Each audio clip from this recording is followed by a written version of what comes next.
अस्सलामु अलैकुम वरहमतुल्लाहि वबरकातुहू। दोस्तों, उम्मीद है आप सब खैरियत से होंगे। दोस्तों, इस पिछले सबक में हमने पिक्सेल लैब के इंटरफेस को समझा था। आज हम इसकी टूल्स की तरफ जा रहे हैं और देखते हैं कि पिक्सेल लैब का कौन सा टूल किस काम आता है। सबसे पहले हमने इस ऑप्शन को सिलेक्ट किया हुआ है। इसमें हमारे पास सबसे पहले ये टूल है। इस पर अगर हम क्लिक करते हैं तो इसमें हमारे पास इसमें हमारे पास पहले से बनाए हुए प्रोजेक्ट मौजूद होते हैं जो हमने बनाए हुए होते हैं। ये प्रोजेक्ट मैंने वीडियो के लिए बनाया था, वीडियो थंबनेल के लिए। अगर मैं इस पर एडिटिंग करना चाहूँ तो इसको भी एडिट कर सकता हूँ यहाँ से। ये देखो, ये एडिट का निशान है। अगर मैं इसको कट करना चाहूँ तो इसको कर सकता हूँ, लेकिन ये मेरा प्रोजेक्ट है, इसको मैं कुछ नहीं कहूँगा। इसके बाद हमारे पास बने बनाए डिज़ाइन मौजूद हैं। अगर हम इसमें से कोई भी सभी डिज़ाइन सिलेक्ट करना चाहें तो इसको सिलेक्ट कर सकते हैं। मैं इसको सिलेक्ट करता हूँ। ये मैंने सिलेक्ट किया हुआ है। अगर मैं इनमें से टेक्स्ट को सिलेक्ट करता हूँ तो मैं इसको एडिट भी कर सकता हूँ। यहाँ से मैं यहाँ पे ये सारा इसको एडिट करता हूँ।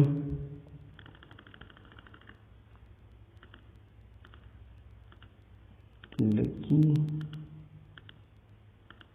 ईगल, इसको मैंने एडिट कर दिया। ये देखो मेरे पास ये आ गया है। ये हमारे पास बने बनाए डिज़ाइन मौजूद है। अगर आप इनमें से कोई भी इस्तेमाल करना चाहें तो इस्तेमाल कर सकते हैं। इसके बाद जो हमारे पास अगला ऑप्शन है वो है टेक्स्ट टूल्स का। इन टूल्स के जरिए हम किसी भी टेक्स्ट को एडिट कर सकते हैं, कॉपी कर सकते हैं, डिलीट वगैरह सब कुछ। टेक्स्ट पर जो भी टूल इस्तेमाल होते हैं वो हम यहाँ से कर सकते हैं। इसमें हमारे पास सबसे पहला ऑप्शन है स्टाइल का। ये देखो मेरे पास ये वही ऑप्शन है। ये सेव का है, ये हमने यहाँ पढ़ा था। ये वही ऑप्शन है जो मैंने अभी आप लोगों को बताया। अगर हमने जो पहले से हमारे पास डिज़ाइन मौजूद है, ये देखो मेरे पास ये डिज़ाइन मौजूद है। मैं इसको सिलेक्ट कर सकता हूँ। ये देखो मेरे पास ये आ गया है। अगर मैं इनमें से दूसरा सिलेक्ट करना चाहूँ तो इसको भी सिलेक्ट कर सकता हूँ। ये देखो मैंने रेड को सिलेक्ट कर दिया। ये देखो मेरे पास ये रेड कलर में आ गया है। इसके बाद एडिट का ऑप्शन है। अगर हम इसको एडिट करना चाहें, कोई और चीज़ लिखना चाहें तो इसको एडिट भी कर सकते हैं। ये देखो यहाँ से जिस तरह मैं इसके साथ लिखता हूँ लकी ईगल, लकी ईगल।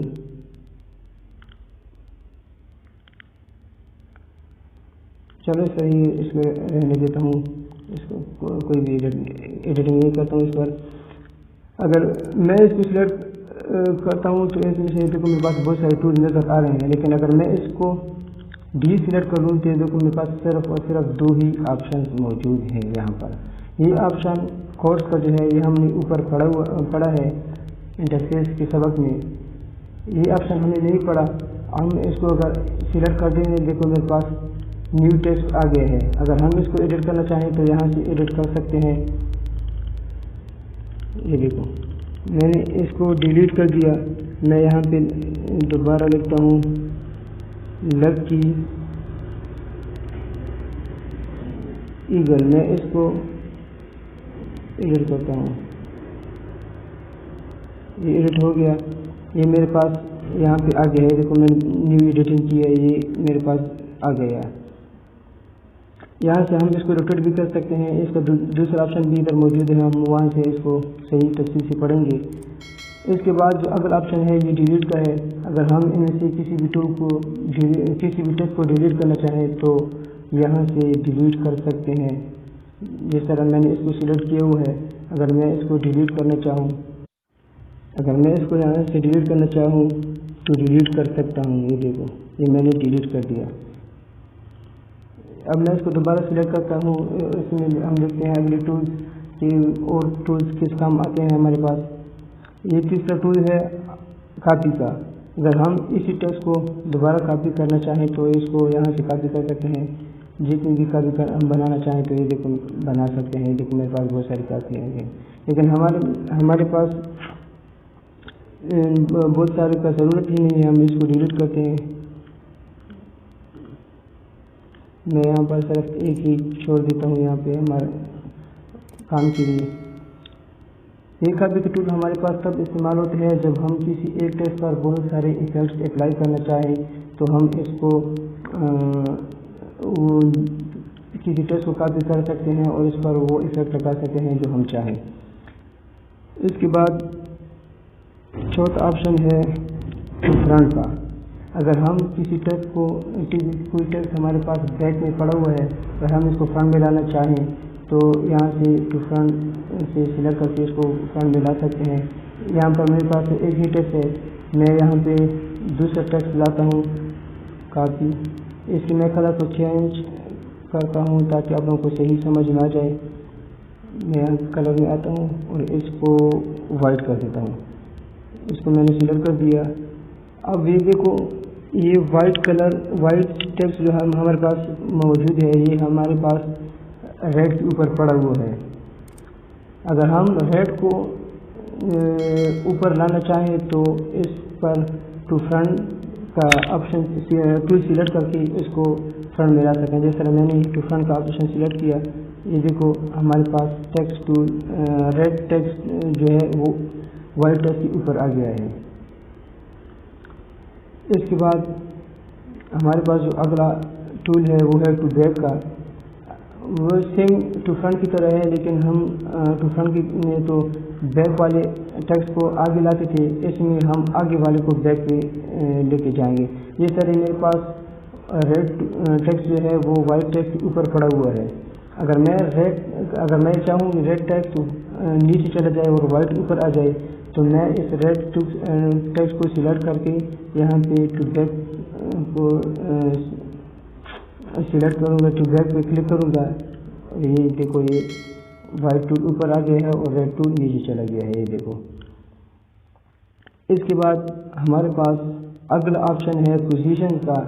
अगर हम किसी टेक्स्ट की पोजीशन, अगर हम किसी टेक्स्ट को एक जगह से दूसरी जगह लेना चाहें, तो यहाँ से भी इसको मूव कर सकते हैं। जिस तरह देखो, अगर मैं इस पे राइट एरो को सिलेक्ट करता हूँ तो ये राइट की तरफ चला जाता है।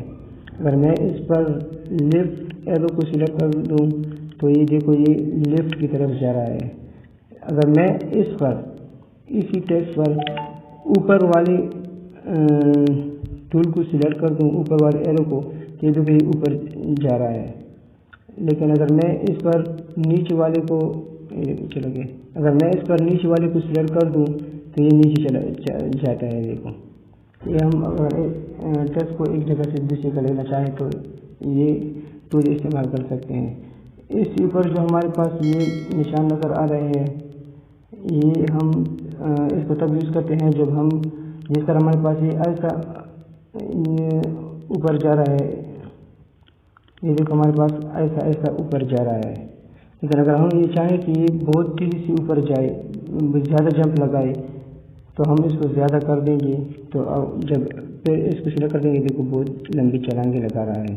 अगर हम इसको चाहें कि ये छोटी छोटी छलांगे लगाए, तो हम इसको कम कर देंगे इसकी स्पीड को। कि देखो अब ऐसा ऐसा ऊपर जा रहा है, नीचे भी ऐसा ऐसा आ रहा है।